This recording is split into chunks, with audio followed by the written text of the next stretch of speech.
Fala, nação tricolor, sejam bem-vindos a mais um vídeo aqui no canal Meu Bahia nessa terça-feira. No vídeo de hoje eu vou trazer uma informação importantíssima a respeito de uma aquisição que o Bahia fez para as divisões de base, um jogador de 14 anos que se tornou a maior transferência sub-15 do país. Vamos falar também sobre a situação do Anderson Talisca, tenho novidades para trazer para vocês a respeito dessa situação, além, claro, de comentar sobre o jogo de amanhã entre Bahia e Internacional em rodada atrasada do Campeonato Brasileiro. Já conto muito com o teu like no início do vídeo para você poder ajudar o canal e também o nome do Esporte Clube Bahia. Conto também com a tua participação aqui nos comentários, deixando a tua opinião sobre os assuntos que a gente vai tratar no vídeo de hoje. E não se esquece de se inscrever aqui no nosso canal, se você ainda não for inscrito, para poder ajudar a gente a chegar a 20 mil por aqui e você, torcedor, não perder nenhum conteúdo. Meu nome é José Victor, para quem ainda não me conhece, eu sou produtor de conteúdo aqui do Meu Bahia e também estudante de jornalismo. E vamos começar esse vídeo para a gente não perder tempo falando sobre essa situação, né, envolvendo o jogador Dieguinho, de 14 anos, que foi adquirido pelo Bahia para a equipe sub-15, para as divisões de base. Não sei se vocês acompanharam o noticiário por aí, mas o Bahia adquiriu o jogador, né, de 14 anos de idade e vai pagar mais ou menos algo próximo, se todas as metas do contrato forem cumpridas,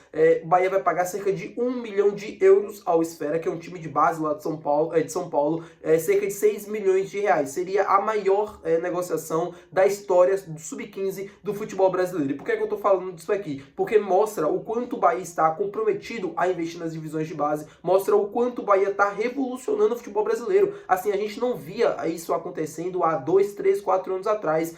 O que está acontecendo agora é um momento, assim, eu digo que histórico, porque eu acho que com o passar do tempo isso vai ser algo normal, né? A gente vê sempre o Bahia comprando jogadores para as divisões de base e tal, só que ainda assim me assusta o Bahia pagar mais ou menos 1 milhão de euros se todas as metas, né, do contrato forem cumpridas. O Bahia não pagou 1 milhão de euros agora, né? O Bahia pagou um valor ao Esfera pela liberação e tal, o jogador ainda tem 14 anos, quando ele fazer 16 anos é que ele vai poder assinar um contrato profissional, mas o Bahia já pagou um certo valor ao clube de São Paulo, né, porque é um clube de formador, de divisões de base e tal. Ele era pretendido por vários times do país, Flamengo, Palmeiras, Corinthians, se eu não me engano, também estava interessado. Ele preferiu o projeto do Bahia, e se todas as metas, né, que foram estipuladas ali num contrato, né, chegar à seleção brasileira, jogar no profissional, atingir tal quantidade de jogos, tal, se tudo isso for cumprido com o passar do tempo, a negociação vai ser a mais cara do sub-15 do futebol brasileiro, vai chegar próximo a 6 milhões de reais. Gente, é um valor muito alto. O Bahia está revolucionando o futebol brasileiro, essa é a verdade. Isso vai ser daqui a um tempo, né, comum, porque é o que o Bahia vai fazer. O Bahia está de fato adquirindo os melhores jogadores de todas as categorias para num futuro muito em breve ter um dos melhores times formado apenas com jogadores das divisões de base. Apenas não, né, mas assim, com boa parte do elenco formado com jogadores da base, cerca de 60,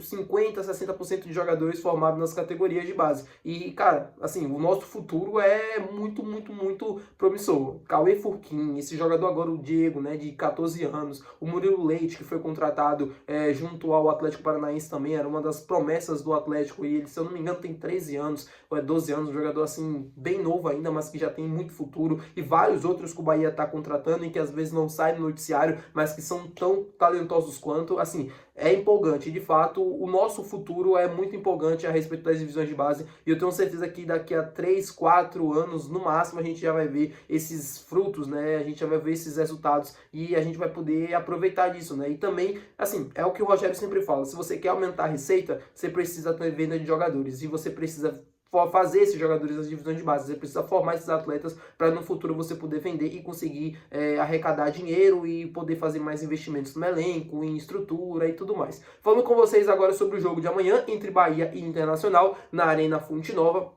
Informação para passar para vocês a respeito da equipe do Internacional. Sabe quantos jogos de jejum tem o Inter jogando fora de casa pelo Campeonato Brasileiro? 4 jogos sem vencer. Nesse caminho teve Cruzeiro, Palmeiras, Juventude e, se eu não estou enganado, acho que foi o Bragantino. Eu posso estar enganado, mas eu acho que não é o Bragantino não. Mas enfim, são 4 jogos em que o Sport não consegue um resultado positivo jogando fora de casa, jogando fora do Beira-Rio. E pro jogo de amanhã vai ser mais uma oportunidade do Bahia, como eu falei para vocês, chegar à 5ª colocação neste Campeonato Brasileiro. O Bahia tem um dos melhores aproveitamentos jogando dentro da Arena Fonte Nova. Em 13, 14 partidas, perdeu apenas uma, que foi para aquela contra o Cruzeiro. Cruzeiro e depois teve alguns empates, né, contra Mirassol e não me lembro qual foi o outro jogo, e depois disso o Bahia só venceu, né? Foram 10 resultados consecutivos não, foram 10 resultados positivos jogando dentro de casa. Então, assim, é um contraste, né, entre os dois times. Por um lado, a gente tem um super mandante e do outro lado, um time que não tá bem jogando fora de casa. Essa é a verdade. O Internacional não consegue ter um desempenho à altura do tamanho mesmo do time, da qualidade do elenco que tem. Vai sem Alan Patrick, vai ser um Carboneiro, vai sem o Aguirre, né, lateral direito. O Inter tem muitos desfalques para essa partida, vem com problemas para Salvador. Vamos ver como é que vai ser esse jogo. Eu estou muito confiante que o Bahia vai conseguir um resultado positivo. E claro, né, comenta aqui teu palpite. Já fiz um pré-jogo no canal, se você ainda não assistiu, é o último vídeo antes desse aqui. Só passando para dar esse aviso aqui para vocês irem lá conferir, se vocês ainda não conferiram. E vamos falar sobre o mercado de transferências agora, porque eu quero falar sobre Anderson Talisca neste momento do vídeo. Por que eu quero falar do Anderson Talisca? Porque a gente tem novidades para passar aqui para vocês a respeito dessa situação. Eu noticiei pela manhã, né, uma informação da ESPN de que o Anderson Talisca estaria insatisfeito lá no Fenerbahçe e pretendia voltar ao futebol brasileiro. E aí surgiram várias matérias, dentre eles as do Correio, e também é uma apuração minha, mas eu vou dar os créditos ao Correio porque foi onde eu vi primeiro a informação. Eu depois fui checar e de fato confere o que eles falaram. O Correio, né, soltou uma matéria falando sobre essa situação do Anderson Talisca e informou que alguns clubes da Série A, entre eles o Bahia, observa a situação do jogador caso ele esteja livre no final do ano.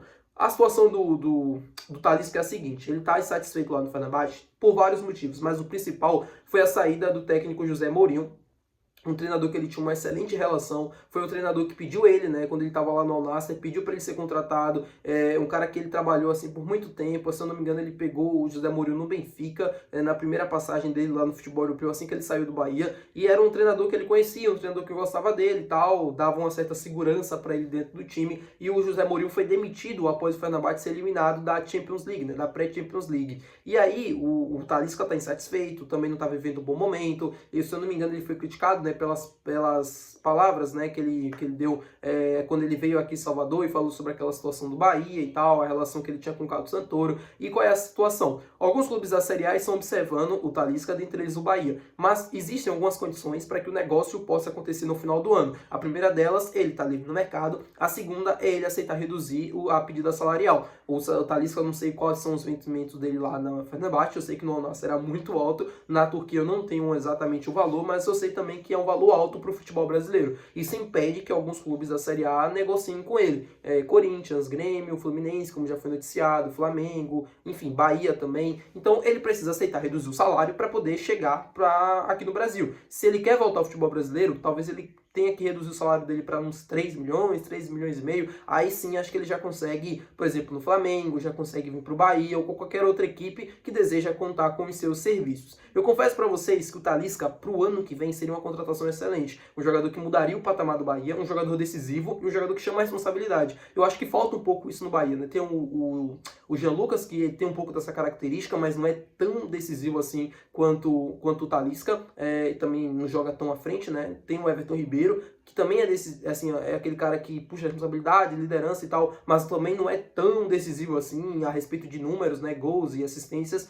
E acho que talvez tenha o Eric Pulga, que puxa um pouco da responsabilidade do Ademir, mas que não são jogadores tão decisivos quanto o Anderson Talisca. São bons jogadores, estão com ótimos números na temporada, mas o Talisca aumentaria ainda mais esses números. Seria um jogador que poderia contribuir demais aqui no Bahia para 2026 e eu tô de fato feliz que essa situação assim seja acontecendo, que possa, né, surgir uma possibilidade de retorno no ano que vem. Torcer para que ele consiga essa rescisão contratual com o Fenerbahçe em dezembro, ele ficando livre no mercado. Eu tenho certeza que o Bahia vai atrás pela relação que ele tem com o Cadu Santoro, e ele já externalizou isso uma vez, de que ele tinha conversas assim bem frequentes com o Cadu, que é diretor de futebol do Bahia, e que essa volta não estava tão distante assim como as pessoas imaginavam. Não esperava que seria agora em janeiro de 26, né, se ele ficar livre no mercado, não esperava que fosse para agora, mas enfim, já é um jogador que já pretende voltar ao futebol brasileiro, e essa é uma situação boa para o Bahia, né, porque de fato, se ele pensa em voltar ao Brasil, é uma possibilidade que pode acontecer nos próximos meses, ou agora em janeiro, ou quando acabar o contrato dele lá em junho do ano que vem, tá bom, meu povo? Muito obrigado por você ter assistido esse vídeo. Se você gostou, não esquece de deixar o teu gostei, que é muito importante, não esquece de se inscrever no canal, e até o próximo vídeo. Valeu, tchau!